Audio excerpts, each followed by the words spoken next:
Miracles don't arrive late. They arrive when the mind is ready. They don't appear by chance. They don't respond to desperation. They aren't activated by insistence or by pleading. They arrive when something internal gets ordered, when the mind stops pushing, when the noise dissolves, and reality finds the exact space to reorganize itself. That's why there are people who wait years for a miracle that never occurs, and others who seem to live them naturally. It's not luck. It's not divine favoritism. It's mental preparation, a silent, invisible preparation, but absolutely determining.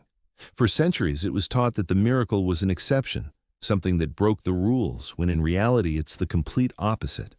The miracle doesn't break laws, it obeys them. It obeys an internal structure where thought, emotion, and expectation stop fighting each other. When that coherence appears, life stops resisting, not because someone believes more, but because there's no longer internal contradiction. The ready mind doesn't beg, doesn't negotiate, doesn't demand proof. It simply enters a state where the possible expands and the impossible loses strength. The great mistake has been thinking that the miracle comes to save you, when in reality it comes to confirm a state. That's why trying to force it almost always delays it. The anxious mind pushes, the ready mind allows. The mind that waits lives in lack.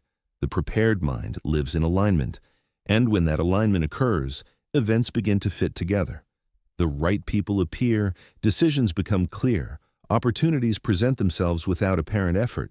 From the outside, it appears as magic. From the inside, it was a deep mental adjustment. This audiobook wasn't created to teach you to ask for miracles. It was created to show you how the mind that makes them inevitable is formed. Here, you're going to discover the internal code that precedes every real miracle, the mental pattern that appears just before reality collapses in your favor, the exact point where life stops pushing you and starts collaborating with you. When that code activates, the miracle doesn't burst in. It fits. If this knowledge reached you, it's not coincidence. This type of information isn't understood from curiosity. It's recognized from internal experience. And once you understand the mental code of miracles, something changes forever. You stop asking when it will arrive, and start noticing that your mind is no longer the same, because when the mind is ready, the miracle doesn't make you wait. Welcome to the mental code of miracles, the place where internal preparation becomes visible reality. Chapter 1. The Original Error. Why do people try to provoke miracles? The original error isn't the lack of faith, it's the constant mental interference. Most people believe that for a miracle to occur, they must push reality, insist, repeat, beg, demonstrate that they want something very much, and without realizing it, they turn their mind into a field of tension. When the mind asks from urgency, it places itself in opposition to the result, because asking with anxiety is declaring that you don't have it. That internal friction is invisible but powerful, and it's exactly what blocks the flow, not because the universe punishes, but because the tense mind sends contradictory signals. It desires and doubts at the same time, imagines and corrects, trusts and fears. That incoherence breaks the code before it can activate. There's a profound difference between intention and tension. Intention is clear, silent, and stable. Tension is noisy, emotional, and changing. Intention establishes a direction. Tension pushes without control. When someone tries to provoke a miracle, they normally enter into emotional effort, check signals, obsess over results, measure time, compare, and each of those actions reinforces the idea that the miracle isn't here yet. That anxious expectation doesn't accelerate, it delays. Neville Goddard explained it when he said that the fulfilled desire isn't reached by trying, it's reached by assuming. Assuming isn't imagining forcefully, it's accepting calmly. And that calm is the first indicator of a ready mind.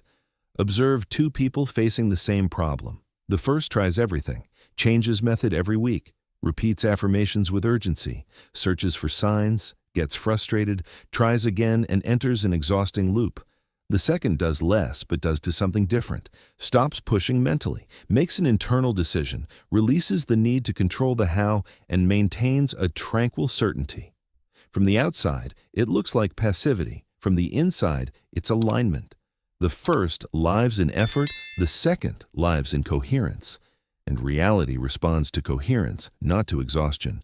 That's why one receives without understanding how, and the other keeps waiting, even though they did everything.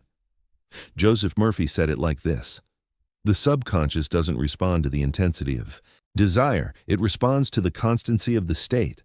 If the internal state is lack, the result stays away. If the state is tranquil acceptance, the path clears. The miracle doesn't arrive when you shout louder, it arrives when the mind stops interfering. The interference isn't always negative. Sometimes it's excess control, excess analysis, excess correction. The subconscious needs a clear order, not 1,000 contradictory instructions. During the next few days, every time you notice you're mentally pushing a result, stop. Don't change the objective, change the state. Breathe slowly, lower the urgency, and formulate a single internal phrase that doesn't ask but establishes. Something simple, as if it were already an accepted fact. Then, let go. Don't review, don't measure, don't chase signals.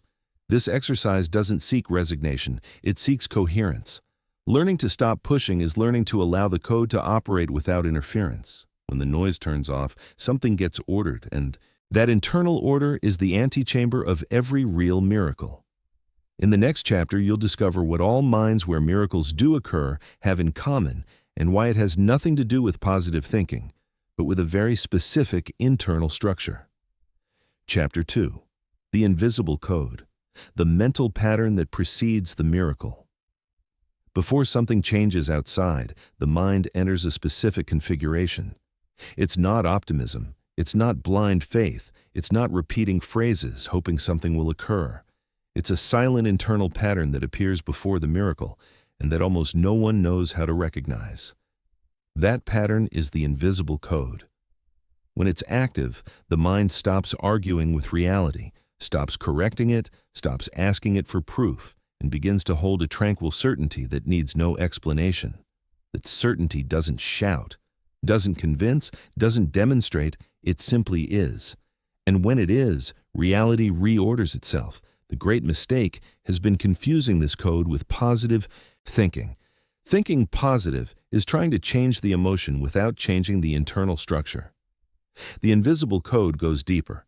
It's an exact alignment between what you think, what you feel, and what you expect. When these three layers don't coincide, the subconscious receives mixed signals and responds with resistance. But when they coincide, the subconscious obeys. Not because it wants to help you, but because its function is to execute what it receives as coherent. The miracle appears when coherence becomes stable. There's a clear signal that the code is active. Anxiety disappears, not because you already have the result, but because internally you no longer chase it. The mind stops asking when and how, and starts behaving as if the result were inevitable, not from arrogance, but from naturalness. That naturalness is powerful. Neville Goddard said that the correct state is one where the desire is no longer exciting, but normal. When something becomes normal inside, reality feels obligated to reach you. During one of the most difficult moments of her life, J.K. Rowling lived with her young daughter without money, depending on social aid and facing rejection after rejection from publishers. However, something particular was occurring internally. She didn't write from the desperation of, "I hope someday." She wrote from the silent certainty that that story was already real for her. She didn't doubt her world, she doubted the timing. She wasn't anxious, she was focused. She walked, wrote in cafes, developed her work without mentally correcting its value. Years later, when the manuscript was accepted, success didn't surprise her, it confirmed her. From the outside, it was an editorial miracle. From the inside, it was the consequence of a mind that had already accepted its identity before the world recognized it. The code activated when she stopped measuring her value by external response. The reason why the subconscious responds only to coherence is simple. The subconscious doesn't reason, it responds to states. It doesn't understand pretty words if the emotion contradicts. It doesn't execute desires if the expectation is doubt. It executes what is stable. That's why someone can repeat, "Everything will turn out well," and feel fear and nothing changes. and another person can say nothing but feel aligned and everything begins to flow. The invisible code doesn't need noise, it needs stability. Exercise the triple alignment. Choose a single result you want to allow in your life. Now review 3 internal layers: thought, emotion, and expectation. Adjust the thought to a simple and accepted phrase, not exaggerated. Adjust the emotion to a neutral, positive sensation: calm, confidence, normalcy. Adjust the expectation by removing urgency. Don't expect it to occur today or tomorrow, just assume it as part of the path. Keep these 3 layers aligned during the day. Don't push, don't correct, don't chase. This exercise doesn't accelerate from force, it accelerates from coherence. When this code activates, something changes at the foundation. The mind stops fighting and reality stops resisting. It's not immediate, it's inevitable. And at that point, what before seemed impossible starts to lose weight. The following chapter reveals the exact internal state where the impossible stops resisting, the moment when the mind exits survival mode and enters real power. Chapter 3. The previous state, the mind that makes the impossible possible. The miracle doesn't occur when everything is fine. It occurs when the mind exits survival mode. While the mind is in constant alert, defending, anticipating losses, or trying to control every variable, reality stays rigid. Not because it's cruel, but because it's responding to an internal state of threat.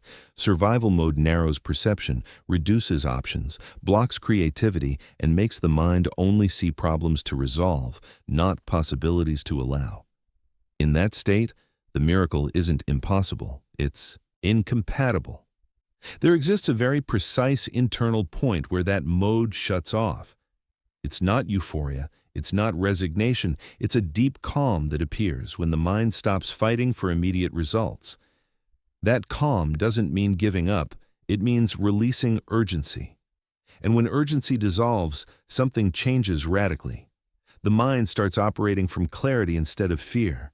It's there where the impossible begins to lose resistance, not because someone believes more, but because they're no longer blocking the flow with internal tension. The difference between faith and certainty is exactly this. Faith still waits. Certainty rests. Faith needs signs. Certainty doesn't seek them. When someone enters certainty, their nervous system regulates. Breathing becomes deeper. Decisions stop being reactive, and the mind starts perceiving opportunities that were previously outside its visual field. Deep calm isn't passivity, it's power. It's the state where the mind stops wasting energy, defending itself, and starts using it to create. This state has been observed again and again in people who achieved what seemed impossible. A clear example is that of Roger Bannister, the first athlete to break the 4-minute barrier in the mile. For decades, it was believed to be physically impossible. Runners trained harder, tried harder, and still failed. Bannister did something different. He stopped obsessing over the limit. He stopped running from the pressure of proving it can be done and started running from a mental state of tranquil acceptance. He visualized the race without tension, without internal struggle, without fear of failure. When he finally broke the barrier, not only did he achieve it, in the following months, dozens of athletes also did it. The limit wasn't physical, it was mental. The previous state changed and reality collapsed. The reason for this phenomenon is deep but clear. When the mind stops operating from survival, the brain accesses more integrated states. Perception expands, the body responds better, intuition activates, and decision-making becomes precise. It's not magic, it's neuro-emotional coherence. In that state, the mind no longer pushes, it accompanies, and reality responds with fluidity. Exercise the neutral state.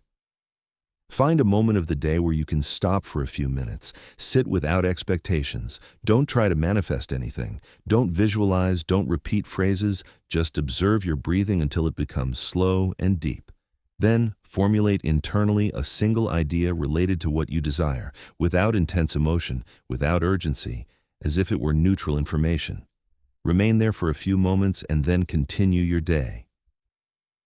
This exercise trains the mind to exit survival mode and enter the previous state where miracles become possible. When this state becomes familiar, something changes forever. Life stops feeling like a constant struggle and starts responding with synchrony. Now you'll see why the miracle doesn't occur if there's internal incoherence, and how even a small mental contradiction can break enormous results. In the next chapter, you'll discover the key that makes the mind stop sabotaging itself. Chapter 4. Total coherence. The point where reality stops doubting. Most believe that the mind sabotages because it thinks negatively, but real sabotage occurs when the mind doesn't decide. Incoherence isn't thinking badly. It's thinking one thing while living as if it were another. It's wanting to advance and at the same time protect yourself, desiring change and holding on to old habits, affirming confidence while acting from fear. That internal indecision doesn't generate punishment, it generates ambiguity. And reality responds exactly to that. Ambiguity, delay, mixed signals, incomplete results. Total coherence isn't elevated emotion or constant enthusiasm, it's internal definition. It's when the mind stops oscillating. It's not about feeling good all the time, it's about stopping negotiating with yourself. While there exists a part that says yes and another that says but, the code cannot activate. The subconscious doesn't execute orders with hidden clauses, it executes complete decisions. And a complete decision isn't intense, it's firm. Here's something almost no one explains. Coherence has a cost because when you truly decide, something stays behind. The incoherent mind wants the result without paying that cost. It wants to advance without releasing identities, routines, internal characters. But the coherent mind accepts the symbolic loss, and that's why it advances. The miracle doesn't occur when you desire it greatly. It occurs when you're willing to hold an identity without retreating. This principle is seen clearly in the story of Reed Hastings, founder of Netflix. For years, Netflix was a successful DVD rental business by mail. The numbers were good, the market validated it, but internally there was growing incoherence. The vision pointed to streaming while the model remained tied to the past. Hastings made a decision that seemed suicidal. Separate the business, lose clients, receive massive criticism, accept temporary drops. He didn't doubt publicly or correct the course to calm the market. He assumed the cost of coherence. Reality responded afterward. From the outside, it was a risky bet. From the inside, it was a total alignment between vision, decision, and action. The world didn't change Netflix. Netflix stopped doubting and the world adjusted. That's total coherence. It's not thinking pretty, it's not betraying yourself. When the mind stops retreating, reality stops testing you. When internal dialogue closes, the external path opens. That's why so many people live close to the miracle, but never inside it, because each step forward comes followed by a step back. And life doesn't collapse in favor of those who advance and retreat, it collapses in favor of those who hold. Exercise, the point of no return. Choose a single area where you've been oscillating for a while. Don't think about how to resolve it. Decide from who you want to be. Formulate an internal decision that has no buts, but don't announce it, don't explain it, don't negotiate it with yourself. During the next few days, act like someone who already crossed that point. This exercise doesn't seek immediate results, it seeks to eliminate ambiguity. And when ambiguity leaves, reality responds with clarity. Total coherence doesn't make noise, it makes space. And when space appears, the pieces start to accommodate themselves without visible effort. In the next chapter, you'll discover why once coherence is established, everything starts to order itself, and how a single internal decision can trigger a domino effect that many call a miracle, but that in reality is consequence. Chapter 5. The Collapse of Reality. When everything rearranges, the miracle doesn't arrive with noise, it arrives with order.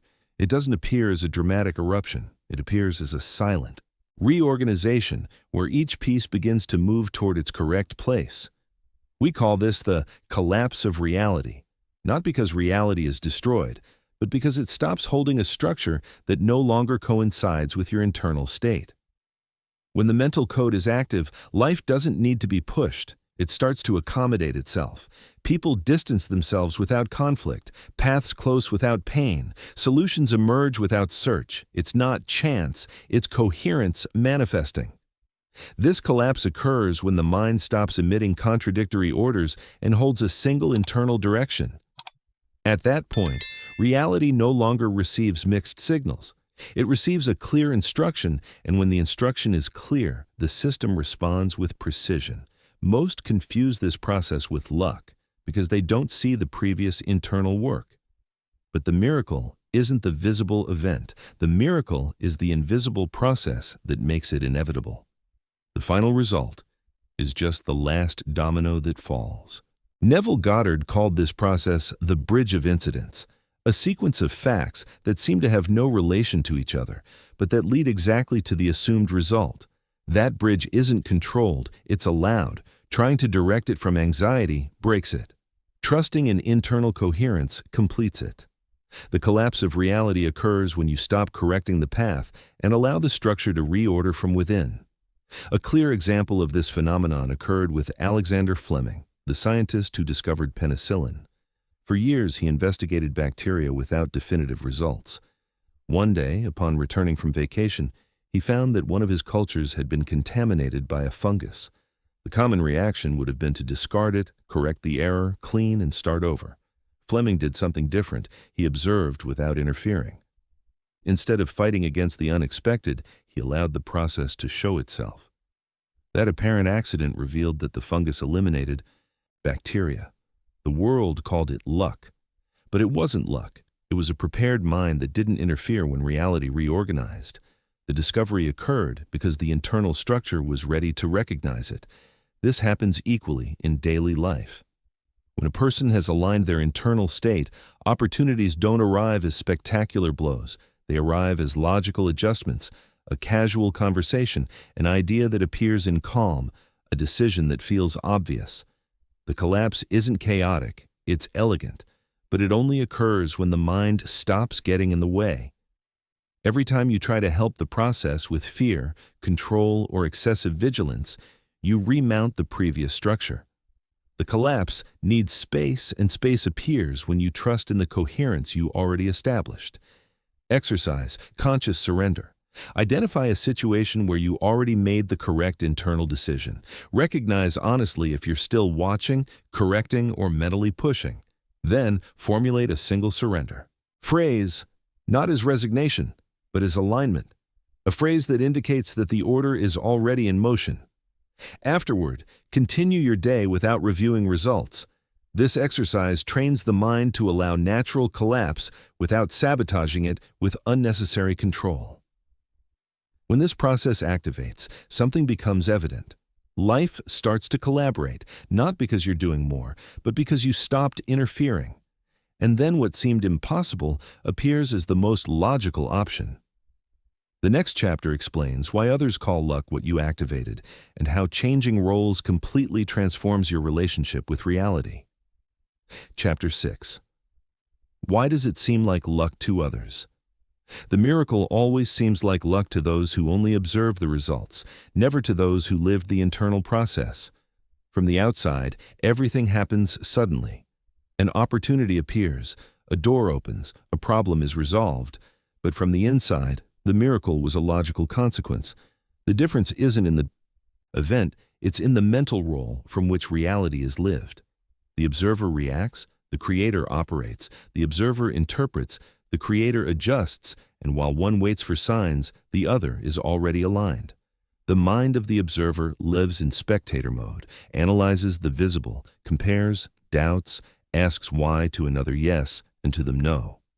In that state, reality always seems arbitrary.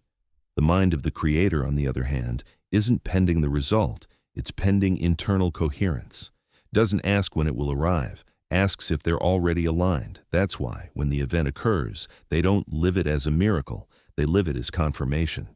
The creator doesn't get surprised, they recognize something key occurs here that almost no one understands.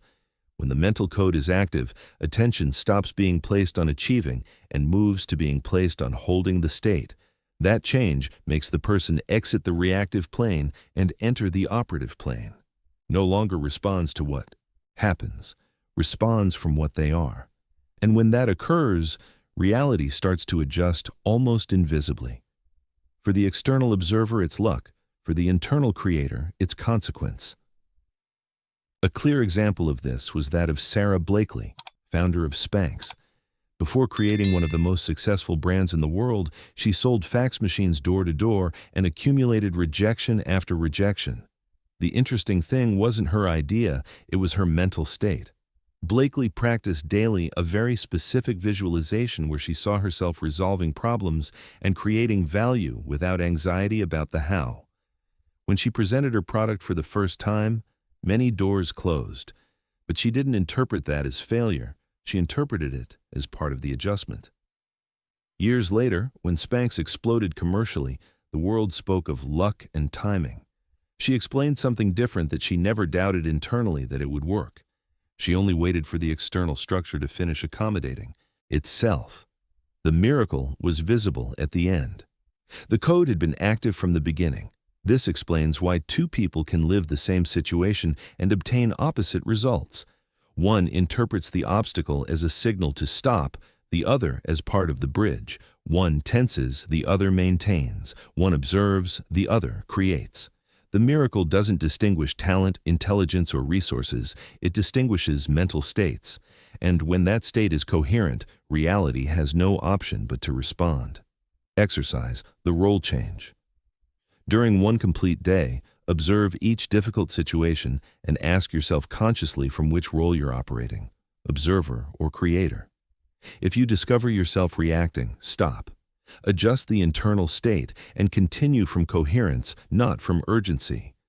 This exercise doesn't seek to change events, it seeks to change your position in front of them. And when position changes, events start to obey. When you understand this, something becomes irreversible. You stop chasing miracles and start living from the place where miracles become normal. In Chapter 7, we'll activate the code as a way of life, so you don't depend on extraordinary moments, but on an internal system that works every day. Chapter 7. The activation of the code. Having reached this point, something must be clear. The mental code of miracles isn't a technique that's used from time to time. It's a way of operating the mind.